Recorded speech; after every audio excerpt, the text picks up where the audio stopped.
কি মনে করেন যে আল্লাহর রহমতে আপনি কি 100% আলহামদুলিল্লাহ সুস্থ আছেন? আল্লাহর রহমতে সুস্থ আছেন। আচ্ছা, উনি যখন অসুস্থ অবস্থায় ছিলেন তখন উনি কোনো কাজকর্মই করতে পারতেন না, উঠতে পারতেন না, বসতেও পারতেন না, সব অবস্থায় থাকতে হতো না। আল্লাহর রহমতে বর্তমানে উনি সম্পূর্ণরূপে সুস্থ আছে। এজ এ রিপোর্ট অনুযায়ী শারীরিক এবং মানসিক সব দিক থেকে উনি আলহামদুলিল্লাহ অনেক ভালো আছেন। আসসালামু আলাইকুম ওয়া রাহমাতুল্লাহি ওয়া বারাকাতুহু। আমি doctor Mohammad Aslam, DHMH BHB Dhaka, BHMH on course Dhaka বিশ্ববিদ্যালয়। বর্তমানে বিশ্বনন্দিত ক্যান্সার চিকিৎসক অধ্যক্ষ ডক্টর এস এম সারোয়ার স্যারের চেম্বার গণস্বাস্থ্য হোমিওতে এজ এ ক্যান্সার চিকিৎসক হিসেবে নিয়োজিত আছি। প্রতিনিয়তই আমরা বিভিন্ন ক্যান্সার রোগীদের রিভিউ নিয়ে থাকি। আজকেও তদ্রুপ আপনাদের সামনে আমি একটা ক্যান্সার রোগীর রিভিউ নিতে যাচ্ছি, যিনি কিনা আমাদের এখানে দীর্ঘ 7 মাস চিকিৎসা করে আজকে 8ম মাসে আসছেন। চলুন আমরা সরাসরি রোগীর মুখ থেকে শুনি রোগীর কি কি প্রবলেম ছিল, রোগীর কি হয়েছে বা কি আসার বিষয়। আসসালামু আলাইকুম।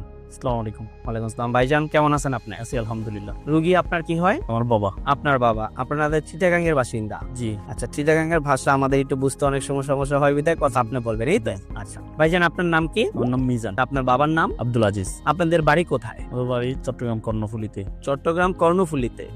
সিকলবাহা আদর্শপাড়া। আদর্শপাড়া হলো গ্রাম? জি। গ্রাম হলো আদর্শপাড়া। নাম কি ইউনিয়ন নাম? সিকলবাহা। সিকলবাহা। এটা কর্ণফুলীতে পড়ছে, চিটাগাং? জি জি। আচ্ছা, চিটাগাং এর ওখানে গিয়ে এই নামে আমরা যদি খোঁজ করি, আপনাদের বাড়ির নাম জানি কি বললেন? আমাদের আব্দুল আলী সিকদারের নতুন বাড়ি। আব্দুল আলী সিকদারের নতুন বাড়ি? জি। আচ্ছা, উনি আপনার বাবা সর্বপ্রথম কি সমস্যা ভেবে আক্রান্ত ছিলেন, কেন আপনারা হসপিটালে গেছিলেন? সর্বপ্রথম গলায় প্রবলেম হইতো, খাওয়ার দাওয়ার খাইতে সময় মনে হইতো ওনার কিছু একটা বাঁচতেছে জি গলার মধ্যে। জি। হঠাৎ রমজান 25 বা 26 রমজানের দিকে এটা ফেটে যায়। কত সালে? এই গত রমজানে। গত রমজানে? জি। আচ্ছা, ফেটে যায় ওটা।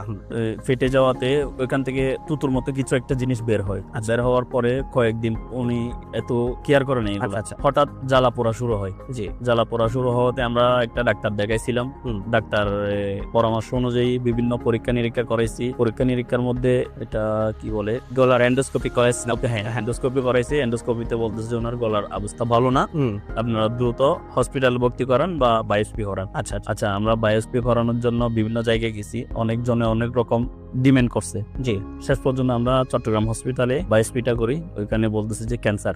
জি। ক্যান্সার ধরা পড়ার পরে বিভিন্ন ডাক্তারের সঙ্গে যোগাযোগ করি। ওনারা বলতেছে যে কেউ বলতেছে থেরাপি দেওয়ার জন্য, কেউ বলতেছে অপারেশন করার জন্য। এখন বাবাকে যখন প্রশ্ন করলাম আপনি কি থেরাপি দিবেন বা অপারেশন করবেন, কোনটা করবেন, উনি বলতেছে আমি অপারেশনও করবো না, থেরাপিও দিব না। আমি যদি বেঁচে থাকি যা কয়দিন এভাবে বেঁচে থাকবো, না হলে মারা গেলে তো চলে গেলাম।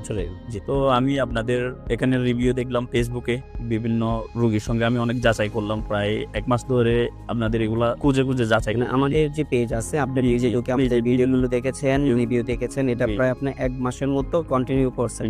আমাদের বিষয় যাচাই বা যাচাই।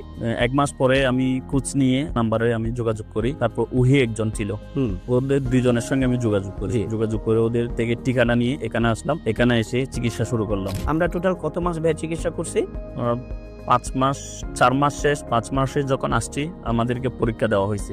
মানে আমরা যখন সব রোগীকেই বলি যে আপনারা 4 মাস আমাদের এখান থেকে ওষুধ খাবেন, 4 মাস ওষুধ খাওয়ার পরে আমরা পুনরায় আপনাদের পরীক্ষাগুলো করব। তো আমরা পরবর্তীতে 4 মাস ওষুধ শেষ করছি। শেষ করে 5ম মাসে যখন আপনি আসছেন তখন আমরা আপনাকে কিছু পরীক্ষা নিরীক্ষা দিয়েছি, এবং সেই পরীক্ষার রিপোর্ট অনুযায়ী আল্লাহর রহমতে আমরা যখন পুনরায় যে পরীক্ষাগুলো দিচ্ছি, সেই পরীক্ষাগুলোতে ক্যান্সারিয়াস যে মার্কার আছে, আমরা এজটা ক্যান্সার নির্ণয় করতে গেলে যে মার্কারগুলো আমরা পরীক্ষা করি, সেই মার্কারগুলো আমরা পরীক্ষা করে দেখলাম যে আল্লাহর রহমতে এটা সম্পূর্ণরূপে নরমাল আছে।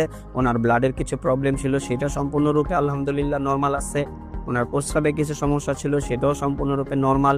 এবং সর্বোপরি আমরা একটা আলট্রাসোনোগ্রাম করছিলাম, হোল বডি, ফুল অ্যাবডোমিনের একটা আলট্রাসোনোগ্রাম করছে, আলহামদুলিল্লাহ সেই রিপোর্টটাও নরমাল। এবং কিডনির যত প্রবলেমগুলো ছিল, যেমন ক্রিয়েটিনিন, এরপরে আপনার এসজিপিটির, এই সমস্ত রিপোর্টগুলো কিডনি এবং লিভারের, এটিতে আলহামদুলিল্লাহ উনি সম্পূর্ণরূপে সুস্থ আছে। 4র্থ মাসে ওষুধ শেষ করার পরেই 5ম মাসে উনি সুস্থ আছে। এটা আল্লাহর কাছে হাজার হাজার শুকরিয়া।